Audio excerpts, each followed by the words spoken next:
లోక్సభ ఎన్నికల షెడ్యూల్ విడుదలైన తర్వాతి నుంచి ఎన్నికల ప్రచారం మరింత ఊపందుకుంది. ప్రధాన పార్టీలన్నీ ఓటర్లను ప్రసన్నం చేసుకునేందుకు రంగంలోకి దిగుతున్నాయి. ప్రధాని నరేంద్ర మోడీ ప్రస్తుతం దక్షిణాదిపై ఫోకస్ చేస్తున్నారు. గతంలో కంటే ఎక్కువ సీట్లు సాధించాలని పార్టీ శ్రేణులకు దిశానిర్దేశం చేస్తున్నారు. BJP star campaigner Narendra Modi ప్రస్తుతం కేరళలో ఎన్నికల ప్రచారం చేస్తున్నారు.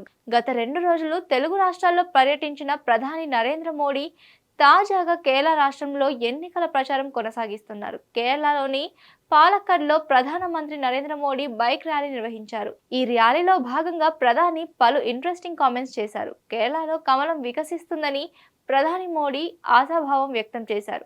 ఉదయం 10:45 పాలక్కడ్లో ప్రారంభమైన ర్యాలీలో సౌత్ కేరళ నియోజకవర్గాలలో పోటీ చేస్తున్న ఎన్డీఏ అభ్యర్థులకు ఆయన మద్దతు ఇచ్చారు. కేరళ రాష్ట్ర ప్రజలు చాలా కాలంగా కష్టాలను చవిచూశారని తన బాధను వ్యక్తం చేశారు. అవినీతి, అసమర్థతలో రాష్ట్ర ప్రభుత్వం మునిగిపోయిందని ప్రధాని మండిపడ్డారు. ప్రస్తుతం కేరళలో పోటీ పడే ఎల్డీఎఫ్, యూడీఎఫ్లు ఢిల్లీలో ఒక్కటయ్యాయని, ఈ పార్టీలు కేరళ ప్రజలను మోసం చేశాయని నరేంద్ర మోడీ విమర్శలు గుప్పించారు.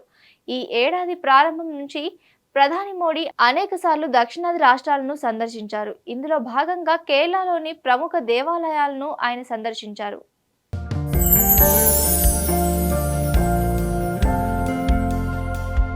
లవ్ ఈ అందమైన 4 అక్షరాల బారిన పడని మనిషి ఉండరు, మనసు ఉండదు.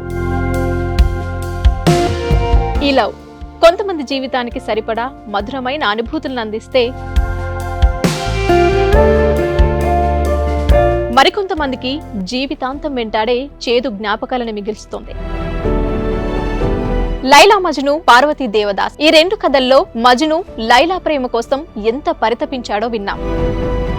దేవదాస్ పార్వతీ ప్రేమ కోసం ఎంత పిచ్చోడయ్యాడో చూసాం. కానీ లైలా మజ్ను ప్రేమ కోసం ఎంత ఆరాటపడిందో మనం ఆలోచించలేదు. దేవదాసు దూరమయ్యాక పార్వతీ పరిస్థితి ఏంటో మనం అర్థం చేసుకోలేదు. ప్రేమ నుండి పెళ్లి వరకు వెళ్ళలేకపోయినా ఎంతో మంది అమ్మాయిల బ్రేకప్ స్టోరీస్తో వి లవ్ టుడే.